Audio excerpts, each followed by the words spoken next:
Hello, my name is Sharon Edison, and I thank you for joining us again at the home of Torpedo Pot.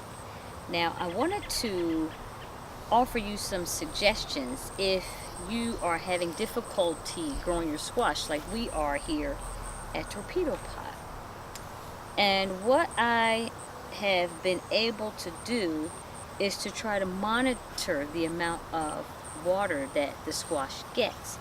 Now, squash is a very special plant in that it has bigger leaves that allow it during heavy rains to not collect so much water onto the actual vegetable itself. The leaves help the water to run off and away from the vegetables that are hidden underneath the plant leaves.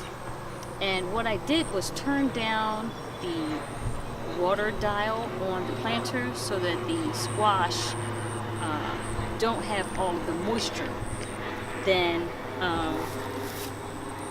that the regular planter would have. So as you dial down the water, you can isolate the change in conditions for just this plant, as opposed to trying to decrease the amount of moisture the soil is getting and it affecting everybody in series.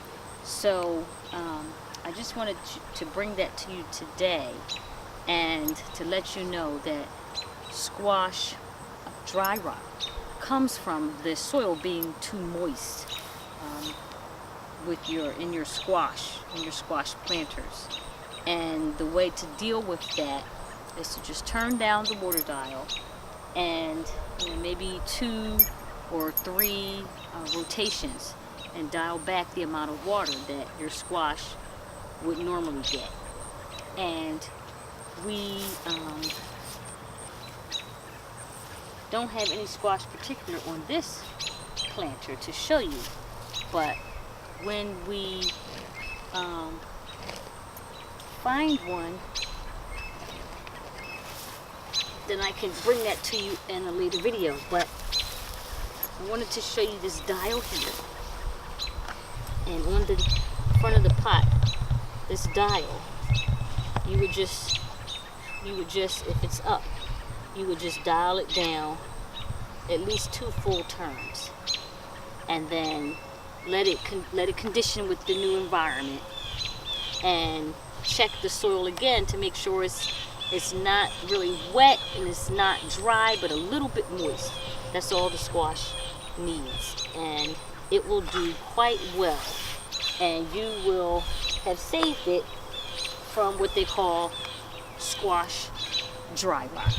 So here again, this is Sharon Edison at the home of Torpedo Pot, and we will be bringing you a series of episodes on what works and what doesn't work in our garden planter, and we hope that we will encourage you to continue and to be the gardener that you're designed to be.